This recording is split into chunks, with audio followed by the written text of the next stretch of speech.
Hello guys, പുതിയൊരു വീട്ടിലേക്ക് എല്ലാവർക്കും സ്വാഗതം. നമ്മുടെ ലെജൻഡറി ആക്ടർ, തിരക്കഥാകൃത്ത്, മലയാളത്തിന്റെ സ്വന്തം ശ്രീനിവാസന്റെ മരണാനന്തര ചടങ്ങുമായിട്ട് ബന്ധപ്പെട്ട് കുറെ വിവാദങ്ങൾ, കയ്യിലെണ്ണിയ തീരത്തത്രയും കാര്യങ്ങൾ ചർച്ചാ വിഷയമായിട്ടുണ്ട്. എനിക്ക് തോന്നുന്നില്ല ഈ അടുത്ത കാലത്തൊന്നും ഇത്രയും ഒരാളുടെ മരണവുമായിട്ട് ബന്ധപ്പെട്ട് അല്ലെങ്കിൽ ആ ഒരു ചടങ്ങുമായിട്ട് ബന്ധപ്പെട്ട് ഇത്രയും കാര്യങ്ങൾ സോഷ്യൽ മീഡിയയിൽ ചർച്ച ചെയ്യുന്നത്. അത് ദിലീപും ലാലും കൈ കൊടുക്കുന്നതിൽ തുടങ്ങി പിണറായി, ജയറാം, പൃഥ്വിരാജ്, നിഖില വിമല, അങ്ങനെ സുനിൽ സ്വാമി വരെ നീളുന്നതാണ് ഈ ഒരു മരണാനന്തര ചടങ്ങുമായിട്ട് ബന്ധപ്പെട്ട് നിന്ന പ്രശ്നങ്ങൾ. അതെന്തൊക്കെയാണെന്നാണ് ഇന്നത്തെ ഈ ഒരു വീഡിയോയിൽ നോക്കാൻ പോകുന്നത്. സോ നമുക്ക് അന്നേരം ആദ്യത്തെ ചർച്ചയായ കാര്യം എന്താണെന്ന് നോക്കാം. ഇതാണ് ഏറ്റവും കൂടുതൽ ചർച്ചയായ ഒരു പ്രശ്നം. ദിലീപും ആക്ടർ ലാലും തമ്മിൽ ആ ഒരു ചടങ്ങിൽ വെച്ച് കണ്ടപ്പോൾ കൈ കൊടുക്കുന്നത്. അതിന്റെ ക്യാപ്ഷൻ തന്നെ നോക്കിയാൽ മതി. One of the weirdest handshake എന്ന് പറഞ്ഞിട്ടാണ് ഈ ഒരു സാധനം ഭയങ്കരമായിട്ട് ചർച്ചാ വിഷയം, ഭയങ്കരമായിട്ട് വൈറലായ, ഒരുപാട് കമന്റ്സ് വന്ന ഒരു വീഡിയോ ആണ്.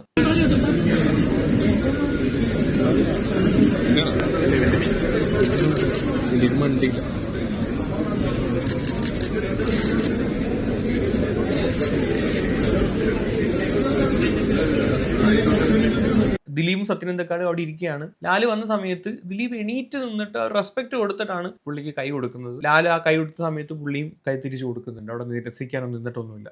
ഇതുകൂടാതെ ദിലീപ് വെള്ളം ഓഫർ ചെയ്യുമ്പോൾ അല്ലെങ്കിൽ വെള്ളം കൊടുക്കുന്ന സമയത്ത് ലാൽ ആ മേടിച്ച് കുടിക്കുന്നുണ്ട്. അതും ഇതിന്റെ കൂടെ ഉണ്ട്.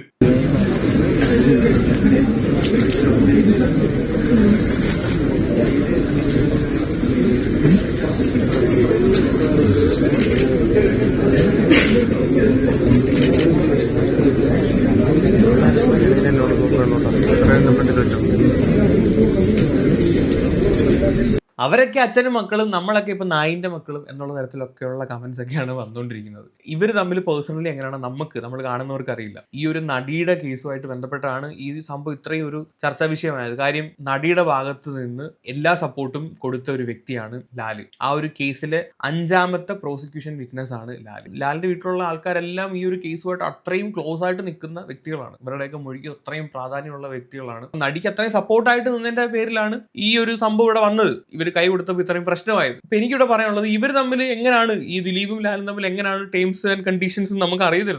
നമ്മളിങ്ങനെ കാണുന്നതൊക്കെ നമുക്ക് അറിയത്തുള്ളൂ. ഇവരിനി വിളിക്കുകയോ അല്ലെങ്കിൽ ഇവർ തമ്മിൽ വേറെ എന്തെങ്കിലും ബന്ധമുണ്ടോ നമുക്കറിയില്ല. അടിക്കൂടെ വേണ്ട അണ്ടർഗ്രൗണ്ട് കണക്ഷൻസ് ഉണ്ടോ നോ ഐഡിയ. സോ എനിക്ക് പറയാനുള്ളത്, ഇനി അങ്ങനെ ഒരു കല്ലുകടി ഇവർ തമ്മിൽ ഉണ്ടെങ്കിൽ തന്നെയും അതൊരു മരണവീടാണ്. സോ അതുകൊണ്ട് നമ്മുടെ ഇമോഷൻസിനേക്കാൾ കൂടുതൽ, അല്ലെങ്കിൽ നമ്മുടെ ഉള്ളിലുള്ള ദേഷ്യമോ വിദ്വേഷം എന്തെങ്കിലും ഉണ്ടെങ്കിൽ അതിനേക്കാൾ കൂടുതൽ ആ ഒരു വീട്ടിലോട്ട് ചെല്ലുമ്പോൾ അവിടെയുള്ള ആളുകളുടെ ഇമോഷൻസിന് നമ്മൾ അതിനേക്കാൾ മുകളിൽ ഒരു പ്രാധാന്യം കൊടുക്കണം എന്നുള്ളതാണ്. അല്ലാതെ ആ ഒരു മൊമെന്റിൽ നമ്മുടെ ഉള്ളിൽ എന്തെങ്കിലും ഒരു ദേഷ്യം ഉണ്ടെങ്കിൽ അത് കാണിക്കാൻ നിൽക്കരുത്. ആ ഒരു സെയിം സാധനമാണ് ഇവിടെ ലാലും ദിലീപും കാണിച്ചതെന്ന് എനിക്ക് ഫീൽ ചെയ്തു. അല്ലാതെ അവിടെ കിടന്ന് അലമ്പുണ്ടാക്കണമായിരുന്നു. ഇനിയിപ്പോ അത് കൈ കൊടുക്കാതിരുന്നിരുന്നെങ്കിൽ ഇതിനേക്കാളും വലിയ ചർച്ചയായേനെ. ലാലും ദിലീപും കൈ കൊടുത്തില്ലെന്നും പറഞ്ഞിട്ട് ഭയങ്കര വലിയ ചർച്ചയായേനെ. മനസ്സിലായോ? അപ്പൊ ഇങ്ങനെയൊക്കെയുള്ള സംഭവങ്ങൾ ഇതിനകത്ത് കുത്തിപ്പൊങ്ങി വരുന്നുണ്ട്. ഇനി വേറെ സംഭവം എന്ന് പറഞ്ഞു കഴിഞ്ഞാൽ അതും ദിലീപുമായിട്ട് ബന്ധപ്പെട്ടതാണ്. ദിലീപ് നിഖില വിമലയെ ഇങ്ങനെ തുറിച്ച് നോക്കുന്നു, ഭയങ്കര ദേഷ്യത്തോടെ നോക്കുന്ന ഒരു വീഡിയോ ആണ്. അത് ഭയങ്കരമായിട്ട് വൈറലായതാണ്. ഞാൻ വീഡിയോ ഒന്ന് വെക്കാം ആദ്യം.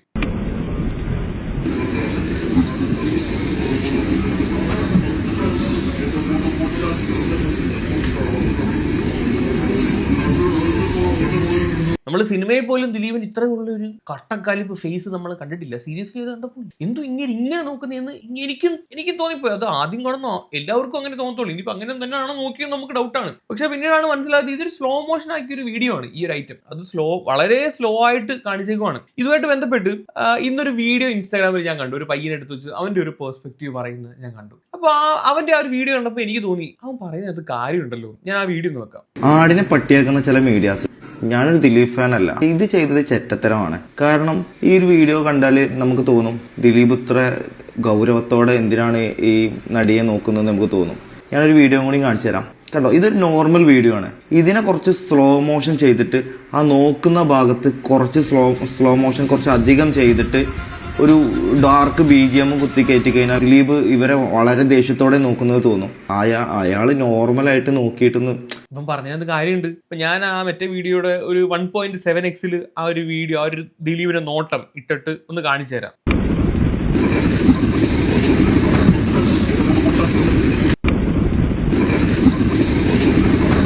ഇച്ചിരി സ്പീഡ് കൂട്ടി ഇടുമ്പോഴത്തേക്ക് അല്ലെങ്കിൽ ഒരു നോർമൽ സ്പീഡ് ഇടുമ്പോഴത്തേക്ക് ആദ്യം അത്ര ഒരു സ്ലോ മോഷൻ ആയുള്ള ഒരു എഫക്റ്റിന്റെ അത്രയും ഒരു ഇതില്ല. എന്നാലും അതിനകത്ത് ഒരു നോട്ടത്തിലൊരു ക്രൂരത ഫീൽ ചെയ്യുന്നുണ്ട്. അത് നേരത്തെ ആ പയ്യൻ കാണിച്ച വീഡിയോക്കകത്തും ദിലീപ് വേറെ ആരുടെ ഇങ്ങനെ നോക്കുമ്പോൾ ആ ഒരു താടിയും മീശയൊക്കെ വെച്ചോണ്ടായിരിക്കണം മേ ബി അങ്ങൊരു സംഭവം തോന്നുന്നത്. ഇനിയിപ്പം ദിലീപ് അവിടെ ചിരിച്ച് കാണിച്ചിരുന്നെങ്കിൽ അതും വേറെ പ്രശ്നമാണ്. മരണ വീട്ടിൽ വന്ന് ചിരിച്ചെന്നും പറഞ്ഞിട്ടുള്ള ഇഷ്യൂ ആയനെ.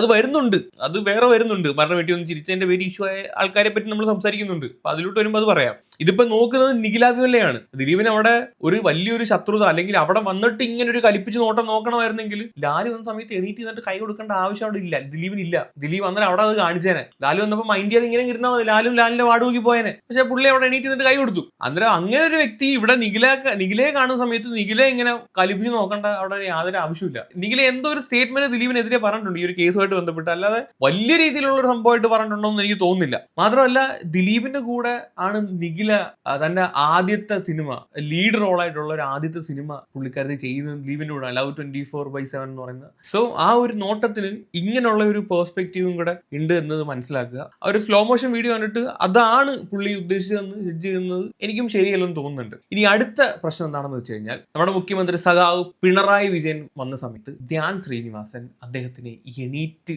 നിന്ന് ബഹുമാനിച്ചില്ല എന്നുള്ളതാണ് അടുത്ത ഒരു വിഷയം. വീഡിയോ കാണാം ആദ്യം.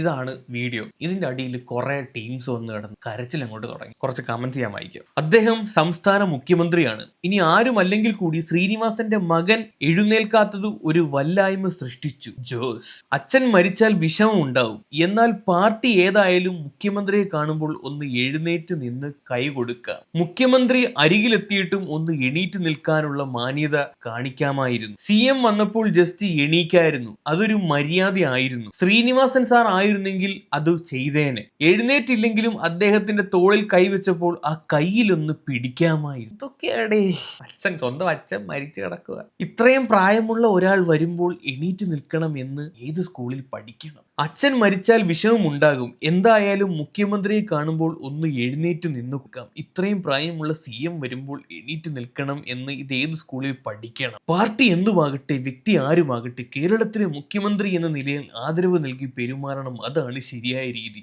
ഇങ്ങനെ കുറെ ക്യാപ്സ്യൂൾ കമന്റ്സ് തുരുതുരുതുര. മുഖ്യമന്ത്രിയെ കണ്ടപ്പോൾ എഴുന്നേറ്റില്ല, മൈൻഡ് ചെയ്തില്ല, കയ്യിൽ പിടിച്ചില്ല, കാലിൽ പിടിച്ചില്ല. സ്വന്തം അച്ഛനാണ് അവിടെ മരിച്ചു കിടക്കുന്നത്. ആ സമയത്ത് മുഖ്യമന്ത്രി അല്ല, ഇനി ഏത് ദൈവം തമ്പുരാൻ വന്നാലും എണീറ്റ് നിൽക്കേണ്ട യാതൊരു ആവശ്യം അവിടെ ഇല്ല. അവിടെ എണീറ്റ് നിന്ന് ബഹുമാനം കാണിക്കാൻ വേണ്ടിയിട്ടുള്ള ഒരു സിറ്റുവേഷൻ അല്ലത്. അത് ആദ്യം മനസ്സിലാക്കുക. ഈ ശ്രീനിവാസൻ മരിക്കുന്ന ആ ഒരു സമയത്ത് ധ്യാൻ സ്ഥലത്തില്ല, പുള്ളിക്കാരൻ ഷൂട്ടിങ്ങിലാണ്. പുള്ളിയുടെ ഫോൺ സ്വിച്ച് ഓഫ് ആയിരുന്നു. അങ്ങനെ TVക്കകത്ത് വാർത്ത വന്നപ്പോഴാണ് ധ്യാൻ സ്വന്തം അച്ഛൻ മരിച്ച കാര്യം അറിയുന്നത്. ഒന്ന് ആലോചിച്ചു. അവിടുന്ന് ഒറ്റയ്ക്ക് വണ്ടി ഓടിച്ചാണ് പിന്നെ തിരിച്ച് വരുന്നത്. ധ്യാൻ പൊട്ടിക്കരയെ നമ്മൾ കണ്ടതാണ്. ഇത്രയും ശ്രീനിവാസനോട് അടുത്ത് നിന്ന വ്യക്തിയാണ്, മോനാണ്. പുള്ളിയുടെ മനസ്സിൽ കൂടെ ആ ഒരു മൊമെന്റിൽ എന്താണ് കടന്നു പോകുന്നത് നമുക്കൊന്നും പറയാൻ പറ്റത്തില്ല. ഈ ഇരുന്ന് കമന്റിൽ കൊണക്കുന്ന ടീംസിനൊന്നും പറയാൻ പറ്റത്തില്ല എത്രമാത്രം വിഷമമായിരിക്കും. ആ സമയത്ത് ഇനി ദൈവം വന്ന് ഫ്രണ്ട് നിന്നാൽ പോലും നമുക്ക് ഒന്നും ചെയ്യാൻ പറ്റുമെന്ന് തോന്നുന്നില്ല. നമുക്ക് എണീറ്റ് നിൽക്കാൻ ചിലപ്പോൾ തളർന്നിട്ടിരിക്കുമായിരിക്കും. മുഖ്യമന്ത്രിയാണ്, എണീറ്റ് നിന്ന് ആദരിക്കണം എന്നുള്ള ഒരു ചിന്താഗതി ഒന്നും അതിനുള്ള ഒരു ശേഷിയൊന്നും ആ സമയത്ത് ഉണ്ടായെന്ന് വരില്ല. അതിന് ഇങ്ങനെ കടന്ന് ഡയലോഗ് അടിക്കേണ്ട ആവശ്യമൊന്നുമില്ല. പിന്നെ രണ്ടാമത്തെ കാര്യം, ഈ പറയുന്ന മുഖ്യമന്ത്രി അദ്ദേഹം വന്ന സമയത്ത് ധ്യാൻ അമ്മയെ വിളിച്ച് കാണിക്കുന്നുണ്ട്. അമ്മയെ വിളിച്ച് കാണിക്കുന്നിടത്ത് എനിക്കൊന്ന് പുള്ളിക്കാരത്തി എണീക്കാൻ വേണ്ടി പോയ സമയത്ത് അദ്ദേഹം തന്നെ പറയുന്നു അവിടെ ഇരുന്നോളാൻ. ആ വീഡിയോയ്ക്ക് അത് വളരെ ക്ലിയർ ആയിട്ട് കാണാം. അവിടെ ഇരുന്നു എന്ന് മുഖ്യമന്ത്രി തന്നെ പറയുന്നുണ്ട്. പുള്ളിക്ക് പ്രശ്നമില്ല, പുള്ളിക്ക് അത് മനസ്സിലായി, പുള്ളിക്ക് പ്രശ്നമില്ല. വെറുതെ ഇരുന്ന ആ മനുഷ്യന്റെ പേരും കൂടെ ഒരു വിവാദം ഉണ്ടാക്കി അങ്ങേരെ നാറ്റിക്കാൻ വേണ്ടിയിട്ട് കുറെ അടിമകളുണ്ട്, പാർട്ടി അടിമകൾ. അവന്മാരാണ് ഈ കടന്ന് കരഞ്ഞോണ്ടിരിക്കുന്നത്, മെഴുകിക്കൊണ്ടിരിക്കുന്നത്. മുഖ്യമന്ത്രി വന്നപ്പോൾ എണീറ്റില്ലെന്നും പറഞ്ഞു അതിന്റെ വക ട്രോളും കൂടെ അങ്ങേർക്ക് മേടിച്ചു കൊടുക്കുക. മുഖ്യനെ മേടിച്ചു കൊടുക്കലാണ് ഇവന്മാരുടെ പരിപാടി. ഒരു കമന്റ് അടി വന്നതാണ്, മരിച്ചത് അച്ഛനാണ്, പക്ഷെ അവിടെ വന്നത് കേരളത്തിന്റെ തന്നെ അച്ഛനും രക്ഷാധികാരിയുമായ മുഖ്യമന്ത്രി മുഖ്യമന്ത്രിയാണ്. അപ്പോൾ എഴുന്നേറ്റ് നിൽക്കുന്നതാണ് അതിന്റെ ഒരു ശരി. അതിന്റെ അടിയിൽ കേരള ഡാഡി കമന്റ്. ഇനി അടുത്ത വേറൊരു കമന്റ്, ധ്യാൻ വിവരം വെക്കാത്ത പയ്യനാണെന്ന് കരുതാം, പക്ഷെ ശ്രീനിവാസൻ അങ്ങനെയല്ലല്ലോ, പുള്ളിക്കൊന്ന് എഴുന്നേറ്റ് നിന്ന് ബഹുമാനം കാണിച്ചിട്ട് കിടക്കാമായിരുന്നു. ഊക്കെന്ന് പറഞ്ഞ ഇമ്മാതിരി ഊക്കാണ് മന്ത്രിക്ക് വരെ മുഖ്യമന്ത്രിക്ക് വരെ കിട്ടിക്കൊണ്ടിരിക്കുന്നത്. ആര് കാരണം? ഈ അടിമകൾ കാരണം. വഴിയെ പോണ എല്ലാ വള്ളിയും അങ്ങേർക്ക് താല്പര്യമില്ലെങ്കിലും വന്ന് പീഡിച്ച് അങ്ങേരുടെ നെഞ്ചത്ത് വെച്ച് കൊടുക്കും. നാ മുഖ്യ ഇതൂടെ വെച്ചോ, ഞങ്ങൾ ഫുൾ സപ്പോർട്ടാന്നും പറഞ്ഞിട്ട് അങ്ങേർക്കൊരു കുഴപ്പമില്ല, എണീറ്റില്ലെങ്കിൽ ഇല്ലെന്നേ ഉള്ളൂ. ഇത് മൊത്തം പറക്കി അങ്ങേരുടെ നെഞ്ചത്ത് കൊണ്ട് വെച്ചു കൊടുക്കും എല്ലാ വള്ളി. അതാണ് ഈ അടിമകളുടെ ഒരു പ്രത്യേകത. മനസ്സിലായോ? ഭയങ്കര സ്നേഹമാണ്. ഇത് കഴിഞ്ഞ് അടുത്ത വിവാദം, മെയിൻ വിവാദം, സുനിൽ സ്വാമി. ഗുരുവേ നമഃ. തസ്മൈ ശ്രീ നാരായണ ഗുരുവേ നമഃ. ഓം ശാന്തി ശാന്തി ശാന്തി. യവനാണ് സുനിൽ സ്വാമി. നമ്മള് കല്യാണത്തിന് കുമ്മനടിക്കാൻ കയറിയിട്ടുണ്ട്, മെട്രോയിൽ കുമ്മനടിക്കാൻ കയറിയിട്ടുണ്ട്, ഏതെങ്കിലും സമ്മേളനത്തിന്റെ വേദികളിൽ കസേരയും പിടിച്ച് കുമ്മനടിക്കാൻ കയറുന്ന കണ്ടിട്ടുണ്ട്. ഇപ്പൊ ആരെങ്കിലും ഫോട്ടോ എടുക്കുമ്പോൾ അതിന്റെ ഇടയിൽ കൂടെ കുമ്മനടിക്കാൻ വേണ്ടി കയറുന്ന ആൾക്കാരെ കണ്ടിട്ടുണ്ട്. അങ്ങനെ പലതരത്തിലുള്ള കുമ്മനടികൾ നമ്മൾ ഇതിനകം കണ്ടിട്ടുള്ളതാണ്. പക്ഷെ ഒരു മരണ വീട്ടിൽ പോയിട്ട് കുമ്മനടിക്കുന്ന ഒരു നാറിയെ കേരളത്തിൽ ഇതുവരെ നമ്മൾ കണ്ടിട്ടില്ല. ആ നാറിയാണ് സുനിൽ സ്വാമി. ഇവൻ ഏതില്ലത്തെ സ്വാമിയാണെന്ന് നമുക്ക് അറിയത്തില്ല. ഇവന്റെ ചരിത്രം ഞാൻ പറയാം. ഇവൻ അവിടെ ചെന്നിട്ട് ഇവൻ അങ്ങ് മെയിനായി അവിടെ പൂജയും കർമ്മങ്ങളും ഒക്കെ ചെയ്യാൻ വേണ്ടിയിട്ട് വേറെ ആളുകളുണ്ട്. അവരെയൊക്കെ അങ്ങോട്ട് മാറ്റിയിട്ട് ഇവനാണ് അങ്ങ് പിന്നെ അങ്ങ് മെയിൻ കളിക്കാൻ നിൽക്കുന്നത്. പല ആളുകൾക്കും പല സംശയം, കുടുംബാംഗങ്ങൾ ആരെങ്കിലും വിളിച്ചാണ്, നമ്മൾ ഉൾപ്പെടെ ഉള്ള സമയം ആരെങ്കിലും, ഒത്തിരി ബന്ധുക്കളുണ്ട്, ആരെങ്കിലും വിളിച്ചതാണ്. പക്ഷേ ആരും വിളിച്ച് ഈ കർമ്മം നടത്തണമെന്ന് അദ്ദേഹത്തിനോട് ആവശ്യപ്പെട്ടിട്ടില്ല. അദ്ദേഹം വന്നത് വലിയ കുറ്റബോധത്തിന്റെ പാതയിലേക്ക് കുടുംബാംഗങ്ങൾ എത്തുന്ന നിലയിലേക്ക്. കാരണം ഇദ്ദേഹം ആരാണെന്ന് പോലും ഈ കുടുംബത്തിന് അറിയില്ല. ചേച്ചിക്കൊന്നും ഒരിക്കലും ഇദ്ദേഹത്തെ കുറിച്ച് അറിയില്ല. ഇപ്പൊ ഇവര് പറഞ്ഞു തരുന്ന മന്ത്രങ്ങളൊക്കെ ചൊല്ലുന്ന ഒരു നിലയിലേക്ക് പാപമോചനമുണ്ടാവാൻ, പുണ്യവൃദ്ധി ഭവിക്കുവാൻ, ദൈവമേ നിന്റെ കാരുണ്യം, പരേതാത്മാവിനെ ഗണേ, നീ അയക്കുന്നു നിർത്തുന്നു, നീ വിളിക്കുന്നു ദേഹിയെ, നിന്റെ ഇച്ഛയ്ക്കു കീഴ്പ്പെട്ടു ഞങ്ങൾ, വാഴുന്ന ദൈവമേ. ചൊല്ലുന്നതും പറയുന്നതും കേട്ട് കഴിഞ്ഞ് നമ്മളിരിക്കും വലിയ ധ്യാനിയാണ്, വലിയ ഏതോ കോലോത്ത അല്ലെങ്കിൽ ഏതോ കക്കൂസിലെ സ്വാമിയാണെന്ന് നമ്മൾ വിചാരിക്കും. പക്ഷെ ഇവൻ നല്ല ഒന്നാം തരം വ്യാജനാണ്. അതിനെ പറ്റിയുള്ള ഒരു ന്യൂസ് ഞാൻ വെക്കാം. സുനിൽദാസ് എന്ന സുനിൽ സ്വാമിയുടെ പുരാണം അറിയാം. കഴിഞ്ഞ കുറച്ച് ദിവസങ്ങൾക്ക് മുമ്പ് അദ്ദേഹം നല്ലൊരു സ്ഥലത്തായിരുന്നു അദ്ദേഹത്തിന് താമസം, ജയിലിലായിരുന്നു. പാലക്കാട് മുതലമട സ്നേഹം ചാരിറ്റബിൾ ട്രസ്റ്റിന്റെ മറവിൽ പലവിധ തട്ടിപ്പുകൾ നടത്തിയയാളാണ് ഈ സുനിൽദാസ്. കേരള പോലീസും തമിഴ്നാട് പോലീസും ഒക്കെ ഇയാൾക്കെതിരെ തട്ടിപ്പിന് കേസെടുത്തിട്ടുണ്ട്. നിരവധി തട്ടിപ്പ് കേസുകളിൽ സുനിൽദാസ് ജയിലിലും കിടന്നിട്ടുണ്ട്. പല്ലശ്ശനയിലെ സഹകരണ ബാങ്ക് ജീവനക്കാരനായിരുന്ന സുനിൽദാസാണ് പിന്നീട് സുനിൽ സ്വാമിയായി മാറിയത്. വൈകാതെ സ്വന്തം വീട് ആസ്ഥാനമാക്കി സ്നേഹം ചാരിറ്റബിൾ ട്രസ്റ്റ് ഉണ്ടാക്കി തട്ടിപ്പിന് തുടക്കമിട്ടു. പ്രമുഖരെ മുതലമടയിൽ എത്തിച്ചാണ് സുനിൽദാസ് ആളുകളുടെ വിശ്വാസം മുതലെടുത്തത്. ഇത്തരം തട്ടിപ്പുകാർക്കെതിരെ നിലപാടെടുത്ത ശ്രീനിവാസന്റെ അന്ത്യകർമ്മങ്ങൾക്ക് അനുമതിയില്ലാതെ നേതൃത്വം നൽകിയതിൽ കുടുംബാംഗങ്ങൾ അസംതൃപ്തരാണ്. കേട്ടല്ലോ, യവനാണ് അവിടുത്തെ കർമ്മങ്ങളൊക്കെ ചെയ്യാൻ വേണ്ടിയിട്ട് നേതൃത്വം കൊടുത്തത്, കർമ്മങ്ങളൊക്കെ ചെയ്തത്. ആരും വിളിക്കാതെ അവിടെ വന്നെങ്കിൽ മെയിനായി. ആ ശ്രീനിവാസൻ എന്ന് പറയുന്ന മനുഷ്യൻ ഉള്ള സമയത്ത് ഇങ്ങനെയുള്ള ആൾ ദൈവമായിട്ട് ഉടായ്പ് കാണിച്ച് നടക്കുന്നവർക്കെതിരെ ഒരുപാട് പറഞ്ഞിട്ടുള്ള, പ്രതിഷേധിച്ചിട്ടുള്ള മനുഷ്യനാണ്. അങ്ങനെ ജീവനുണ്ടായിരുന്നു ഇവന്റെ ചെവള നോക്കി കൊടുത്തിട്ട് അടിച്ച് വിളി കളഞ്ഞേനെ. ആ മുറ്റത്തെന്നല്ല, ആ പരിസരത്ത് പോലും കാലുകുത്താൻ അങ്ങനെ സമ്മതിക്കത്തില്ലായിരുന്നു. ആ മനുഷ്യന്റെ അന്ത്യകർമ്മങ്ങൾക്ക് ചെയ്യാൻ വേണ്ടിയിട്ടാണ് എവൻ വന്നിട്ട് ഈ മാതിരി ഉടായ്പത്തരം കാണിച്ചിരിക്കുന്നത്. പബ്ലിസിറ്റിക്കാണ് ഈ നാറി ഈ പരിപാടി ചെയ്തതെങ്കിൽ നല്ല രീതിയിൽ പബ്ലിസിറ്റി ആയിട്ടുണ്ട്. നിന്റെ ചരിത്രം മൊത്തം നാട്ടുകാരെ അറിഞ്ഞ് നീ ഏതൊക്കെ കേസിൽ പ്രതിയായിരുന്നു, എവിടെയൊക്കെ കിടന്നിട്ടുണ്ട്. തമിഴ്നാട്ടിൽ വരെ വലിയ പുള്ളിയാണ്. തമിഴ്നാട്ടിൽ വരെ ഭയങ്കര സെറ്റപ്പ് പരിപാടികളാണ് നടത്തിക്കൊണ്ടിരിക്കുന്നത്. ഇതിന്റെ ഇടയിൽ കൂടെ വാർത്തയെ പറയുന്നുണ്ടായിരുന്നു, ധ്യാനങ്ങാണ്ട് ഇവരുടെ അടുത്ത് പറയുന്നുണ്ട് ഇറങ്ങി പോടാ ഇവിടുന്ന്, അങ്ങനെ എന്തോ ധ്യാൻ പറഞ്ഞു ഇങ്ങനെയുള്ള ഒരു സംഭവം വരുന്നുണ്ട്. അത് കേട്ടിട്ട് പോലും അവൻ അത് ഫുള്ള് കംപ്ലീറ്റ് ചെയ്തിട്ടാണ് അവിടുന്ന് പോയത്. ആലോചിച്ച് നോക്ക്. ഇനി ഇത് കഴിഞ്ഞിട്ട് ഇനി അടുത്ത ഒരു സംഭവം എന്താണെന്ന് വെച്ച് കഴിഞ്ഞാൽ, ദുർഗ, ആക്ട്രസ് ദുർഗ, പുള്ളിക്കാരത്തിയുടെ ചിരി.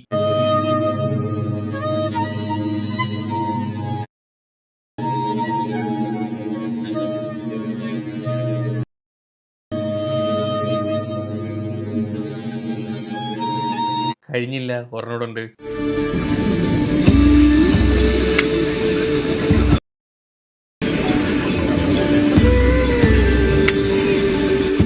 കുറച്ചു നാൾക്ക് മുമ്പ് നമ്മുടെ ബിഗ് ബോസ് താരം ബിന്നി മരണ വീട്ടിൽ പോയി ചിരിച്ചെന്ന് പറഞ്ഞു ഏറിപ്പോയായിരുന്നു. ഇപ്പൊ നാണ്ട് അടുത്തത് ദുർഗ. ഒന്നാമത്തെ എന്റെ മുഖം ഇങ്ങനെ ചിരിച്ച പോലാണ് ഇരിക്കുന്നത്, ഇത് ചിരിച്ചത് തന്നെയാണ്. ഓക്കെ, ഈ മരണ വീട്ടിൽ ചിരിക്കാൻ പാടില്ലെന്ന് നിയമമൊന്നുമില്ല. പക്ഷേ ഒരു മരണ വീട്ടിലോട്ട് ചെന്ന് കഴിഞ്ഞാൽ നമ്മൾ കാണിക്കേണ്ട കുറച്ച് മര്യാദകളുണ്ട്. അത് എഴുതി വെച്ച നിയമങ്ങളോ അല്ലെങ്കിൽ നമുക്ക് ആരും പറഞ്ഞു തന്ന് പഠിപ്പിക്കേണ്ട കാര്യങ്ങളൊന്നുമല്ല. അതൊരു കോമൺ സെൻസ് ആണ്. അതിന് പറ്റില്ലെങ്കിൽ, ചിരി അടക്കി പിടിച്ച് നിൽക്കാൻ പറ്റില്ലെങ്കിൽ പോകാതിരിക്കുക, അത്രേ ഉള്ളൂ. ഇതിന്റെ അടി 1-2 കമന്റ്സ് കണ്ടു, ഇവരെ സപ്പോർട്ട് ചെയ്യുന്നുണ്ട്. ഞാൻ ആ കമന്റ്സ് ഒന്ന് വായി. വിഷമം അഭിനയിച്ച് നിൽക്കുന്നവരെക്കാൾ ഭേദമല്ലേ അവർ? ശരിക്കും അവരാണ് അവിടെ റിയൽ ആയി നിന്നത്. ബാക്കിയുള്ളവർ നന്നായി അഭിനയിക്കുകയായിരുന്നു, അതാണ് സത്യം. ഇവിടെ അഭിനയിച്ച് നിൽക്കേണ്ട ആവശ്യമൊന്നുമില്ല. ഒരു മനുഷ്യൻ അവിടെ മരിച്ചു കിടക്കുകയാണ്, ചങ്ക് പൊട്ടി മക്കളും കൊച്ചുമക്കളും എല്ലാം അവിടെ ഇരുന്ന് കരയാണ്. ആ വിഷമത്തിൽ പങ്കുചേരാൻ വേണ്ടിയിട്ടാണല്ലോ ഈ കൂടെ വർക്ക് ചെയ്ത ആളുകളെല്ലാം അങ്ങോട്ട് ചെല്ലുന്നത്.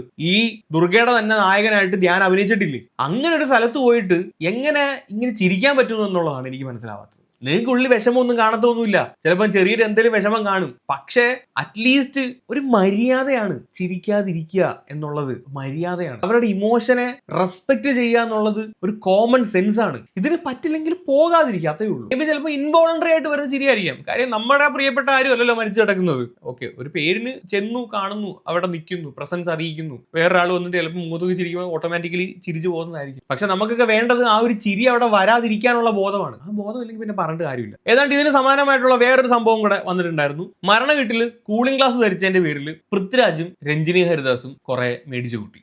പ്രത്യേകിച്ച് പൃഥ്വിരാജ്.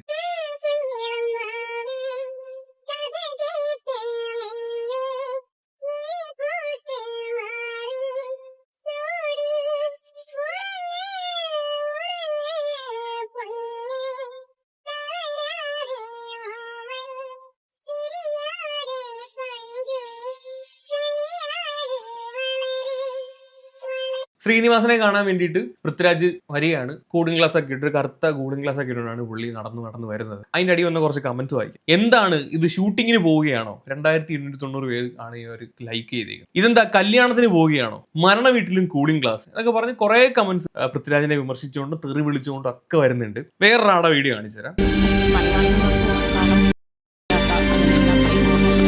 രഞ്ജിനി ഹരിദാസും കൂളിംഗ് ഗ്ലാസ് ഒക്കെ ഇട്ട് ധരിച്ചുകൊണ്ടാണ് വന്നത്. പൃഥ്വിരാജിന്റെ കാര്യം പറയുകയാണെങ്കിൽ, പൃഥ്വിരാജ് ആ ഒരു വീട്ടിനകത്തോട്ട് കയറുന്ന ആ ഒരു മൊമെന്റിൽ പുള്ളി ആ ഒരു ഗ്ലാസ് ഊരി മാറ്റുന്നുണ്ട്. ഗ്ലാസ് ഊരി ഇവിടെ തൂക്കിയിടുന്നുണ്ട്. എന്നിട്ട് കണ്ടതിന് ശേഷം വീട്ടിന് പുറത്തിറങ്ങി പിന്നെ ആ ഒരു ഗ്ലാസ് ഇട്ടിട്ടാണ് പിന്നെ നടന്നു പോകുന്നത്. നമ്മുടെ ഒന്നും ലൈഫ് സ്റ്റൈൽ അല്ല, ഇവരുടെയൊക്കെ ലൈഫ് സ്റ്റൈൽ ഡിഫറെന്റ് ആണ്. ഈ ഒരു കാര്യം കണ്ടപ്പം എന്റെ മൈൻഡിലോട്ട് ആദ്യം വന്ന ഒരു സംഭവം എന്താണെന്ന് വെച്ച് കഴിഞ്ഞാൽ, പണ്ട് ഓസ്ട്രേലിയൻ ക്രിക്കറ്റ് താരം ഫിലിപ്പ് ഹ്യൂക്സ് തന്റെ 30ാമത്തെ വയസ്സിൽ സീൻ അബോട്ട് എന്ന് പറയുന്ന ഒരു ബൗളറിന്റെ എയർ ഈ ഒരു ഭാഗത്തായിട്ട് കൊണ്ട് ഗ്രൗണ്ടിൽ തളർന്നു വീണ് മരിക്കുന്ന ഒരു ഇൻസിഡന്റ് ഉണ്ടായിരുന്നു. അത് ഭയങ്കര ഷോക്കിംഗ് ആയിരുന്നു. അപ്പൊ ഈ ഹ്യൂക്സിനെ കാണാൻ വേണ്ടിയിട്ട് ഡേവിഡ് വാർണർ ഒക്കെ പോയത് ജാക്കറ്റ് ഒക്കെ ഇട്ട് കൂളിംഗ് ഗ്ലാസ് ഒക്കെ ധരിച്ച് ഭയങ്കര സ്റ്റൈലിഷ് ആയിട്ടാണ് പോയത്. നമ്മൾ ഇവരൊക്കെ എന്ത് ഇങ്ങനെ പോണേ, ഇങ്ങനെയാണോ മരണ വീട്ടിലൊക്കെ പോണേ എന്നുള്ളൊരു സംഭവം എന്റെ ഉള്ളിൽ വന്നു. അത് അവരുടെ ലൈഫ് സ്റ്റൈലാണ്. പക്ഷേ തിരിച്ചിറങ്ങുന്ന വാർണറിനെ ഞാൻ കണ്ടത് പുള്ളി ആ കൂളിംഗ് ഗ്ലാസ് ഇട്ടിട്ട് മാരെ കരച്ചിലുകാരെയാണ്. അതാ പറഞ്ഞ അവരുടെയൊക്കെ ഒരു ലൈഫ് സ്റ്റൈലും ഡ്രസ്സിംഗ് സെൻസും ഒക്കെ ഡിഫറെന്റ് ആണ്. അത് ഓസ്ട്രേലിയ, ഇത് നമ്മുടെ കേരളം. ഇത് നമ്മുടെ കേരളത്തിലോട്ട് വരികയാണ്. എന്റെ ഒരു പേഴ്സണൽ ഒപ്പീനിയൻ പറയുവാണെങ്കിൽ എനിക്ക് ഇതിനോട് യോജിക്കാൻ പറ്റില്ല. സീരിയസ്ലി എനിക്ക് യോജിക്കാൻ പറ്റില്ല. അതിന്റെ ഒരു റീസൺ എന്താണെന്ന് വെച്ച് കഴിഞ്ഞാൽ, ഇവരൊക്കെ വലിയ ആക്ടറാണ്. പൃഥ്വിരാജ് കൂളിംഗ് ഗ്ലാസ് വെക്കാതെ വന്നാലും പുള്ളി സ്റ്റൈലിഷ് ആണ്. അപ്പോൾ ഒരു മരണ വീട്ടിലോട്ട് ഒരു കൂളിംഗ് ഗ്ലാസ് ഒക്കെ വെച്ച് സ്റ്റൈലിഷ് ആയിട്ട് വരേണ്ട ആവശ്യം ഉണ്ടോ എന്ന് വെച്ച് കഴിഞ്ഞാൽ ഇല്ല. ഒന്നാമത്തെ കാര്യം, അവിടെ ഒരു സ്റ്റാർ ആയിട്ടോ അല്ലെങ്കിൽ ഒരു ആക്ടറായിട്ടോ അല്ല അവിടെ വരേണ്ടത്. അവിടെ വരേണ്ടത് വളരെ പച്ചയായിട്ടൊരു മനുഷ്യനായിട്ട് വരണം എന്നാണ് എനിക്ക് പറയാനുള്ളത്. പുള്ളി ചിലപ്പോൾ കണ്ണിലെ സങ്കടം മറ്റുള്ളവർ കാണാതിരിക്കാൻ വേണ്ടിയിട്ട് ചിലപ്പോൾ വെച്ചതായിരിക്കാം, അങ്ങനെയും ഒരു സാധ്യതയുണ്ട്. ബട്ട് എന്നാൽ പോലും അങ്ങനെ ഒരു ഒക്കേഷനിൽ ഒരു കൂളിംഗ് ഗ്ലാസ് ധരിക്കുന്നതിനോട് എനിക്ക് വലിയ താല്പര്യമില്ല. ആ ഒരു ആക്ടിനോട് എനിക്ക് യോജിപ്പില്ല, ഉള്ള കാര്യം പറയാമല്ലോ. നമ്മുടെ മമ്മൂക്കൊക്കെ അവിടെ ഉണ്ട്, മമ്മൂട്ടിയൊക്കെ അവിടെ ഉണ്ട്. പുള്ളിയൊക്കെ ഈ കൂളിംഗ് ഗ്ലാസിന്റെ പ്രാന്തനാണ്. പുള്ളിയൊക്കെ അവിടെ വന്ന് കണ്ടില്ലേ, ലാലേട്ടനൊക്കെ അവിടെ വന്നിട്ട് നിൽക്കുമായിരുന്നു, കസേരയൊന്നും ഇല്ലാതിരുന്നിട്ട് മമ്മൂക്കാന്റെ തോളിൽ പിടിച്ചുകൊണ്ട് ലാലേട്ടൻ അവിടെ നിൽക്കുമായിരുന്നു. അന്നേരം വേറെ ആരോ ആണ് അവിടെ നിന്ന് ഒരു കസേര, ഒരു പഴയ കസേര എടുത്ത് അവിടെ ഇട്ട് കൊടുത്തിട്ട് പുള്ളി അവിടെ ഇരിക്കുന്നത്. അവർക്കൊക്കെ എന്താ കാണിച്ചുകൂടെ? ആ കാര്യത്തിൽ എനിക്ക് കൂടുതലൊന്നും പറയാനില്ല. ഇനി നെക്സ്റ്റ് ഒരു സംഭവം എന്താണെന്ന് വെച്ച് കഴിഞ്ഞാൽ, ഇത് നമ്മൾ ഇത്രയും കണ്ടത് ഈ ഒരു ചടങ്ങിൽ പങ്കെടുക്കാൻ വന്നവരെ പറ്റിയാണ്. ഇനി വരാതെ ഏറിപ്പോയ വേറൊരു കക്ഷിയുണ്ട്, ജയറാം. ഇവിടെ നടക്കുന്ന ഈ ഷൂട്ടിംഗ് മദ്രാസ് നടക്കുന്നതുകൊണ്ട് അത് നിർത്തി പോകാൻ പറ്റാത്തൊരവസ്ഥ വന്നുകൊണ്ടാണ്. അല്ലെങ്കിൽ തീർച്ചയായിട്ടും മനസ്സുകൊണ്ട് ഒരുപാട് പ്രാർത്ഥനകൾ.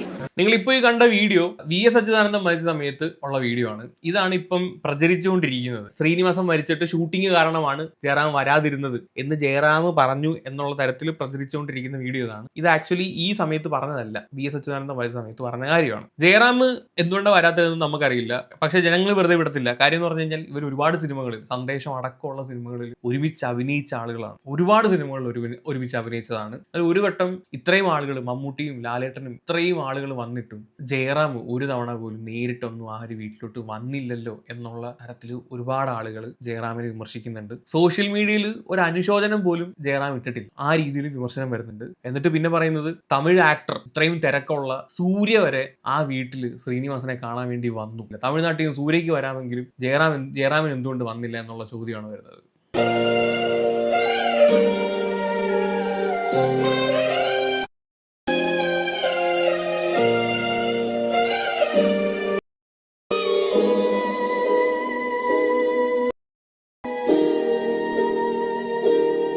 സൂര്യയൊന്നും വരുമ്പോൾ നമ്മൾ ഒട്ടും പ്രതീക്ഷിച്ചൊന്നുമില്ല, സീരിയസ്ലി പ്രതീക്ഷിച്ചിട്ടുണ്ടായിരുന്നില്ല. ബട്ട് പുള്ളി വന്നു. ഇത് കാണുമ്പോഴാണ് മലയാളികൾക്ക് ഇളകുന്നത്. ജയറാം എന്തുകൊണ്ട് വന്നില്ല? ഇത്രയും സിനിമയിൽ അഭിനയിച്ചല്ലേ, എന്തൊരു മനുഷ്യനാ എന്നുള്ള രീതിയിൽ. തമിഴ്നാട്ടിൽ നിന്ന് സൂര്യ വരെ വന്നു. ആക്ച്വലി സൂര്യ തമിഴ്നാട്ടിൽ നിന്നും വന്നതല്ല, പുള്ളി കൊച്ചിയിലുണ്ടായിരുന്നു. അന്നേരമാണ് ഈ ഒരു വാർത്ത അറിയുന്നത്. അന്നേരം വീട്ടിലോട്ട് വരുന്നതാണ് അതിൻ്റെ ഒരു മര്യാദ എന്നുള്ള രീതിയിൽ പുള്ളി വന്നതാണ്. അതിനെപ്പറ്റി സൂര്യ തന്നെ പറയുന്നുണ്ട്. இங்கே கொச்சியில் இருக்கும்போது கொச்சியில் இருக்கும்போது இந்த நியூஸ் வந்தோடனே ரொம்ப சங்கடமாக இருந்தது, ரொம்ப கஷ்டமாக. ஸோ நேரில் வந்து வீட்டில் பார்க்கணும்னு ஆசைப்பட்டேன். அவரோட ஆத்ம சாந்தியாக அவரோட கான்ட்ரிபியூஷன், அவர் கற்றுக் கொடுத்தது, அவரோட எழுத்து, அவரோட சினிமாவில் அவர் கொடுத்த அத்தனை விஷயங்களும் வந்து எப்பவுமே நிரந்தரமாக எல்லார் மனசுலையும் ஞாபகம் இருக்கும். അപ്പൊ ജയറാം എന്താണെങ്കിൽ ഈ ഒരു കാര്യത്തിൽ നല്ല രീതിയിൽ വിമർശനം കേൾക്കുന്നുണ്ട്. ഇനി മെയിൻ ആയിട്ടുള്ള വേറൊരു കാര്യം, ഓൺലൈൻ മീഡിയാസ്. ആക്ടേഴ്സ് വരുന്ന സമയത്ത് ഫോണും പൊക്കി പിടിച്ച് ഇങ്ങനെ നിൽക്കുന്ന ഒരു പരിപാടി. ഒരുപാട് വിമർശനങ്ങൾ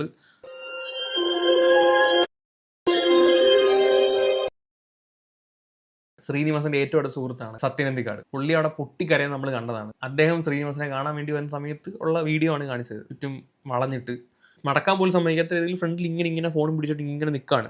ഇവരിത് എയർപോർട്ടിൽ കാണിക്കുകയോ അല്ലെങ്കിൽ വേറെ എവിടെയെങ്കിലുമൊക്കെ ഇത് കാണിക്കുകയാണെങ്കിൽ സീനില്ല, കാണിച്ചോ. പക്ഷെ ഒരു മരണവീടാണ്. അവിടെ പോയിട്ട് ഇത്രയും അങ്ങ് അവരുടെ പ്രൈവസിയിലോട്ട്, അവരുടെ ഇമോഷൻസിന് പോലും ഒരു വില കൊടുക്കാത്ത രീതിയിൽ ഇങ്ങനെ ചെയ്യുന്നതിനോട് ഒട്ടും യോജിക്കാൻ പറ്റത്തില്ല. പൃഥ്വിരാജിന്റെ വൈഫ് സുപ്രിയ ഇതുമായിട്ട് ബന്ധപ്പെട്ട ഒരു പോസ്റ്റ് തന്റെ ഇൻസ്റ്റാഗ്രാമിൽ ഇട്ടിട്ടുണ്ടായിരുന്നു. Grief is such a personal emotion. To see a grieving family not have any space to മോൺ their beloved is so tragic. ഇവര് കാരണം, ഈ മീഡിയാസിന്റെ മൊബൈൽ ഫോണും ഇതൊക്കെ കാരണം മരണപ്പെട്ട ഒരാളെ ഓർത്ത് ദുഃഖിക്കാൻ പോലും ഒരു ഇടമില്ലാതെ നിൽക്കുന്നത് കാണുന്നത് വലിയൊരു ട്രാജിക് ആണ് എന്നാണ് പുള്ളിക്കാരത്തി പറയുന്നത്. എവിടെ നോക്കിയാലും ക്യാമറാസ്, അത് മൊബൈൽ ഫോണിന്റെ ക്യാമറയാണ് കൂടുതലും. ആക്ടേഴ്സ് പോകുന്ന സമയത്ത് അവരെ ചൂണ്ടിക്കാണിക്കണം, തോണ്ട് പോകുന്നു, എന്നിട്ട് അവരുമായിട്ട് അവരുടെ ഫ്രണ്ടിൽ പോയി ഫോട്ടോ എടുക്കുന്നു, സെൽഫി എടുക്കും. സോ ബാക്കിയുള്ളവരുടെ ഇമോഷൻസിന് ഒരു വിലയും കൊടുക്കുന്നില്ല. മരിച്ചുപോയവരും അവരുപേക്ഷിച്ചു പോയവരും ഇതിനേക്കാൾ മികച്ചത് അവര് അർഹിക്കുന്നില്ലേ എന്നുള്ള ചോദ്യങ്ങൾ, അങ്ങനെ കുറെ കാര്യങ്ങൾ സുപ്രിയ ആ ഒരു പോസ്റ്റിൽ പറഞ്ഞു വെക്കുന്നുണ്ട്. അതുപോലെ തന്നെ ആ വീട്ടിൽ കടന്ന് ഒരുത്തൻ പൊട്ടിച്ചിരിച്ച സമയത്ത് നിവിൻ പോളി ഭയങ്കര രൂക്ഷമായിട്ട് നോക്കുന്ന ഒരു വീഡിയോ ഭയങ്കരമായിട്ട് വൈറലായിരുന്നു. അപ്പൊ ഇതുപോലുള്ള കുറെ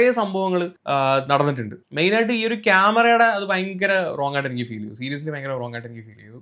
പിന്നെ രണ്ടാമത്തെ കാര്യം ഇവരുടെ ഗതികേടാണ്. ഇവർക്ക് സിനിമാ ഫീൽഡിൽ നിൽക്കുന്ന വ്യക്തികളാണ്. ഇപ്പൊ ധ്യാനാണെങ്കിലും വിനീത് ശ്രീനിവാസനാണെങ്കിലും എല്ലാവരും. പ്രത്യേകിച്ച് ധ്യാന്റെ കാര്യം എടുത്തു പോകും. ഓൺലൈൻ മീഡിയാസിന് ഏറ്റവും കൂടുതൽ ഇന്റർവ്യൂ കൊടുക്കുന്ന ഒരു വ്യക്തിയാണ് ധ്യാൻ. ഈ ധ്യാൻ ലൈംലൈറ്റ് നിൽക്കാൻ one of the main reason, അല്ലെങ്കിൽ ധ്യാനിന് ഇത്രയും ആളുകൾ ഇഷ്ടപ്പെടാനുള്ള മെയിൻ റീസൺ ഓൺലൈൻ മീഡിയാസ് ആണ്. ഇപ്പൊ ഇവരിനി ഫോണും തൂക്കി അങ്ങോട്ട് വന്നാൽ പോലും അവരെ വെറുപ്പിക്കാനോ അല്ലെങ്കിൽ ഇറങ്ങി പോടാന്ന് പറയാനൊന്നും പറ്റത്തൊന്നുമില്ല. കാര്യം നാളെ ഒരു സിനിമ ഇറങ്ങുന്ന സമയത്ത് ഇവരുടെ മുന്നോട്ട് തന്നെയാണ് ഇന്റർവ്യൂവിന് ഒക്കെ പോകേണ്ടത്. പറഞ്ഞു മനസ്സിലായോ? അപ്പം അത് നിസ്സഹായാവസ്ഥയാണ്. അന്നേരം അവര് പറഞ്ഞില്ലെങ്കിലും അത് മനസ്സിലാക്കിയിട്ട് അതിനൊരു സ്പേസ് കൊടുക്കുക എന്നുള്ളത് ഒരു ബേസിക് മര്യാദയാണ്. ഈ ഓൺലൈൻ മീഡിയാസിന്റെ ഒരുപാട് വീഡിയോസ് നമ്മൾ റിയാക്ട് ചെയ്യാറുള്ളതാണ്. ഞാൻ ഇപ്പൊ ഈ വെച്ചേക്കുന്ന എല്ലാ വീഡിയോസും ഇതുപോലുള്ള ആളുകൾ എടുത്തു വെച്ചിട്ടുള്ള വീഡിയോസ് തന്നെയാണ്. ദിലീപ് ലാലിന് കൈ കൊടുക്കുന്നതാണെങ്കിലും, ദിലീപ് നിഖില വിമലെ നോക്കുന്നതാണെങ്കിലും, പൃഥ്വിരാജ് വരുമ്പോൾ കൂളിംഗ് ഗ്ലാസ് ഇട്ടുകൊണ്ട് വന്നത്, ഇതെല്ലാം ഇവര് കാരണമാണ് നമ്മൾ തന്നെ കാണുന്നത്. സീരിയസ്ലി അത് തന്നെ കാണുന്ന അവർ ശരിയാണ്, അതൊക്കെ സംഭവം ശരിയാണ്. പക്ഷെ അവരുടെ ഇമോഷൻസിനേക്കാൾ വലുതല്ല ഈ പറയുന്ന കാര്യങ്ങളൊന്നും. സോ അത് മനസ്സിലാക്കിയിട്ട് അവിടെയും ഈ മരണ വീട്ടിലും ഒരു കോമ്പറ്റീഷൻ മെന്റാലിറ്റിയോടെ എനിക്ക് കൂടുതൽ പിടിക്കണം, എനിക്കായിരിക്കണം എക്സ്ക്ലൂസീവ് ആയിട്ടുള്ള ഷോട്ട് കിട്ടേണ്ടത്, അല്ലെങ്കിൽ കറക്റ്റ് ഫ്രണ്ടിൽ നിന്നുള്ള ഷോട്ട് എനിക്ക് തന്നെ കിട്ടണം. അതുകൊണ്ടാണല്ലോ ഫ്രണ്ടിലോട്ട് നടന്നു വരുന്ന സമയത്ത് മുന്നിൽ പോയിട്ട് ഇങ്ങനെ വീഡിയോ എടുത്തിട്ട് ബാക്കിലോട്ട് വരുന്നത്. അങ്ങനെയുള്ള ഒരു മെന്റാലിറ്റി അറ്റ്ലീസ്റ്റ് മരണ വീട്ടിലെങ്കിലും ഒന്ന് മാറ്റി വെച്ച് കഴിഞ്ഞാൽ നന്നായിരിക്കും. അത് പേഴ്സണൽ ഒപ്പീനിയൻ ആണ്, അല്ല നിങ്ങളുടെ അടുത്തുള്ള വെറുപ്പോ അല്ലെങ്കിൽ അങ്ങനെയുള്ള കാര്യങ്ങളൊന്നുമല്ല. അപ്പം ഇത്രയും അധികം കാര്യങ്ങൾ ആ ഒരു ദിവസം ആ ഒരു മരണാനന്തര ചടങ്ങ് നടന്ന വീട്ടിൽ നടന്നിട്ടുണ്ട്. എനിക്കൊന്നും ഇതിനേക്കാൾ കൂടുതലുണ്ടെന്ന് തോന്നുന്നു. സോ എന്താണ് ഗൈസ് നിങ്ങൾക്ക് പറയാനുള്ളത്? താഴെ ഒന്ന് കമന്റ് ചെയ്യുക. കൂടെ ഒന്നും എനിക്ക് പറയാനില്ല. വേറെ വീട്ടിലാണ്. പക്ഷേ